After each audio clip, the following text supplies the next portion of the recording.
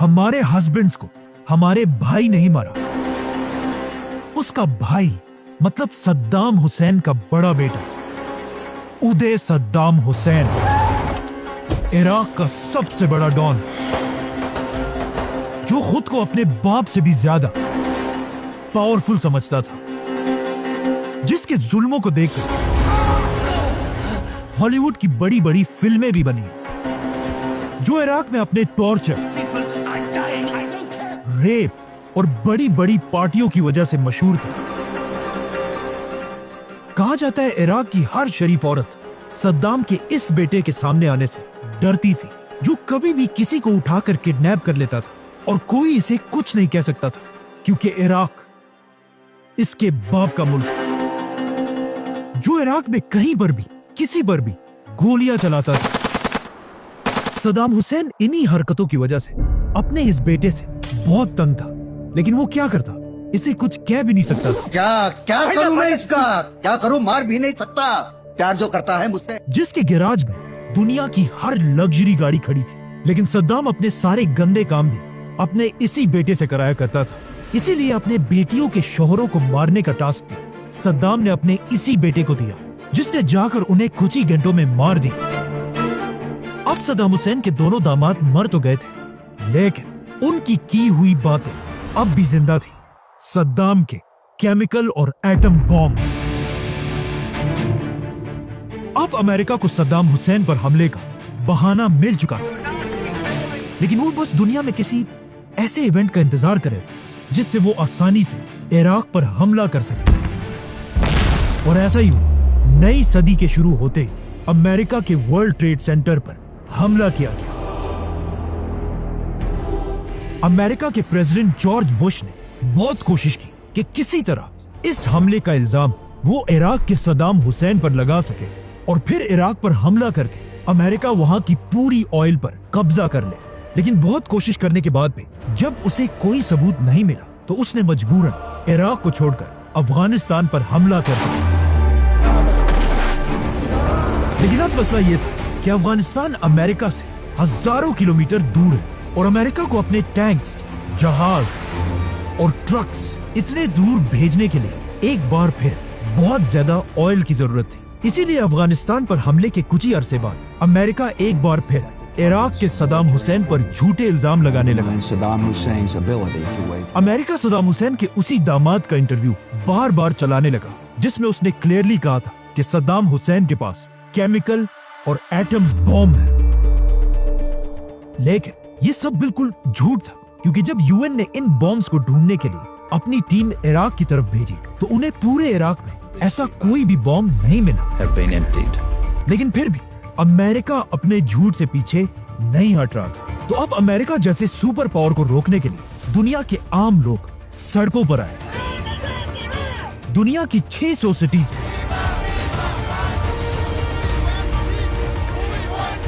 3 करोड़ लोगों ने मिलकर इराक पर हमले के खिलाफ प्रोटेस्ट किए, जो आज तक दुनिया की तारीख का सबसे बड़ा प्रोटेस्ट है।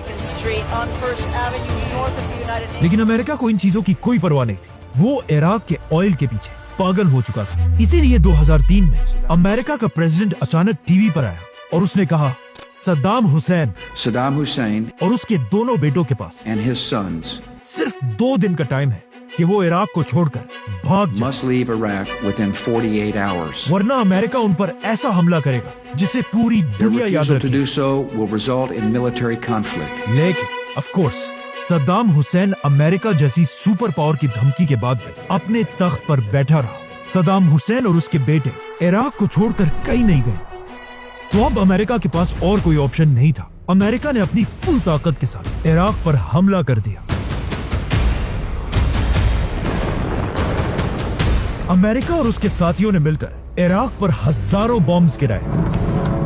अब तक सद्दाम इतना कमजोर हो चुका था कि अमेरिका ने सिर्फ 1 महीने में पूरे इराक पर कब्जा कर लिया। ये देखकर ऑफ कोर्स सद्दाम हुसैन और उसके दोनों बेटे अमेरिका की फौज से भागकर अलग अलग जगहों पर छुप गए, जिसके बाद अमेरिका की फौज हर तरफ इन बाप बेटों को ढूंढने लगी और पूरे इराक में ऐलान किया कि सद्दाम के बेटों की सर की कीमत 15 मिलियन डॉलर्स है और बाप के सर की कीमत 25 million dollar. Senator, is today's $25 million on the head of Saddam? अब सद्दाम हुसैन को ढूंढना तो बहुत मुश्किल था, लेकिन उसके दोनों बेटे एक साथ अपने एक बहुत ही करीबी दोस्त के घर छुप कर बैठे थे, जहाँ कहा जाता है कि ये दोनों भाई कई दिन तक सारा दिन वीडियो गेम्स खेला करते थे। लेकिन जैसे ही अमेरिका ने इन दोनों की सर की कीमत 15 मिलियन डॉलर्स रखी, इनका ट्रस्टेड दोस्त भी इन पैसों के लालच में आया और अपनी दोस्ती को भूल गया।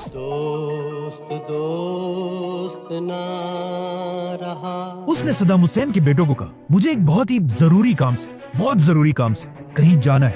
ये दोस्त सीधा अमेरिका की CIA के पास गए और उन्हें कहा कि मेरे पास सद्दाम के दोनों बेटे हैं। ये सुनते ही अमेरिका ने उसे 30 मिलियन डॉलर्स का इनाम दिया, जो आज 13 अरब रुपए बनते हैं, मतलब 1300 करोड़ रुपए। अमेरिका ने ये सारे पैसे उस दोस्त को दिए और जाकर सद्दाम के दोनों बेटों के घर को हर तरफ से घेर लिया। लेकिन सरेंडर करने के बजाय सद्दाम के दोनों बेटों ने अमेरिका की फौज पर क्लाशनकोफ और रॉकेट लॉन्चर से हमला कर दिया। आखिर 3 घंटों की सख्त लड़ाई के बाद अमेरिका ने इन दोनों भाइयों को मिसाइल से उड़ा दिया। जैसे ही अमेरिका की फौज घर के अंदर गई, उन्होंने देखा कि सद्दाम के दोनों बेटे जमीन पर मरे हुए पड़े, लेकिन अब भी घर के अंदर से कोई उन पर फायरिंग कर रहा है। जब उन्होंने गौर से देखा तो उन्हें पता चला कि ये तो एक छोटा सा बच्चा है जो उन पर फायरिंग कर रहा है। ये छोटा सा बच्चा कोई और नहीं बल्कि सद्दाम का पोता मुस्तफा सद्दाम हुसैन था, जो इतनी छोटी सी एज में भी अमेरिकन के सामने सरेंडर करने को तैयार नहीं था। जिसके बाद अमेरिका ने इस बच्चे पर भी फायरिंग करके उसे मार दिया। अब जब ये खबर उनके बाप सद्दाम हुसैन तक पहुंची और उन्हें बताया गया कि आपके दोनों बेटों को मार दिया गया। तो उसने सबसे पहले पूछा कि क्या मेरे बेटों ने सरेंडर किया या अमेरिकन के साथ लड़कर शहीद हुए। तो उन्हें बताया गया कि आपके दोनों बेटे अपने खून के आखिरी कतरे तक अमेरिका की फौज के साथ लड़ते रहे। ये सुनते ही सद्दाम हुसैन ने कहा कि या अल्लाह, आपका बहुत शुक्र है कि आपने मुझे ऐसे बहादुर बेटे दिए। जिसके बाद सद्दाम हुसैन ने रेडियो पर आकर एक स्पीच की और कहा कि मेरे दोनों बेटों को शहीद कर दिया गया, लेकिन अगर मेरे ऐसे ही 100 और बेटे होते, मैं उन सबको अपनी कौम के लिए कुर्बान कर देता। आखिर कई महीनों तक सद्दाम हुसैन को ढूंढने के बाद अमेरिका को इस बात का पता चला कि सद्दाम हुसैन एक खास मछली मसगूफ बहुत ही शौक से खाता है। और इसी मछली की खबर को फॉलो करते करते सद्दाम हुसैन का पुराना दोस्त अमेरिका की फौज को उसके घर तक लेकर आया, जो एक बहुत ही खराब और टूटी हुई झोंपड़ी थी। लेकिन इस झोंपड़ी के अंदर भी अमेरिकन को कोई नहीं मिला। जैसे ही अमेरिका की फौज इसे एक झूठी खबर समझकर वापस जाने वाली थी, उस शख्स ने, सद्दाम के दोस्त ने, अपने पांव से एक रस्सी की तरफ इशारा किया और कहा, इसे खींचो। इस रस्सी का पीछा करते करते अमेरिका की फौज एक जमीन में एक सुरंग तक पहुंची। अमेरिका का एक फौजी जैसे ही इस सुरंग में अपना ग्रेनेड फेंकने वाला था, अचानक उस सुराख के अंदर से एक लंबी दाढ़ी वाला शख्स निकला और कहा, मैं हूं इराक का प्रेसिडेंट सद्दाम हुसैन और मैं सरेंडर करने के लिए तैयार हूं। दुनिया के सबसे महंगे पैलेसेस और लग्जरी गाड़ियों में फिरने वाला सद्दाम अब एक ऐसे सुरंग से पकड़ा गया जिसमें खड़े होने की जगह भी नहीं थी और उसके अंदर सिर्फ एक लाइट और एक छोटा सा पंखा लगा हुआ था। अमेरिका ने सद्दाम हुसैन को इसके बाद कई अरसे तक अपने कैद में रखा और आखिर 1 साल बाद सद्दाम हुसैन को पूरी दुनिया के कैमरों के सामने इराक की अदालत में पेश किया गया। दुनिया ये देखकर हैरान रह गई कि अब ये वो पुराना पावरफुल और मगरूर सद्दाम हुसैन नहीं,